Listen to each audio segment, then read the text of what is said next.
வண்டி எடுத்தோன்னு உள்ள போய் உட்கார உள்ள நின்று கேமரா ஆஃப் பண்ணிடாதாரு அங்க. பயங்கரமா சம்பாதிக்கலாம்.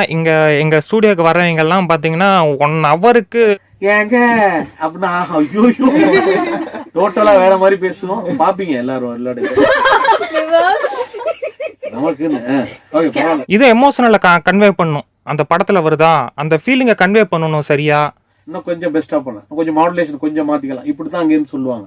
இதோட 4 பேட்ச் நான் ரெக்கார்ட் பண்ணியிருக்கேன். நம்ம லைம்லைட் கோச்சிங் நான் அவங்களுக்கு வாய்ப்பு கொடுத்ததே ஒரு 6-7 பேத்துக்கு மேல நானே இங்க கொடுத்துருக்கேன் இந்த ஸ்டூடியோலயே. இப்போ ஒரு 2 மாசத்துக்குள்ள நாம வீட்டுல இந்த மாதிரி செட்டப் பண்ண முடியாது.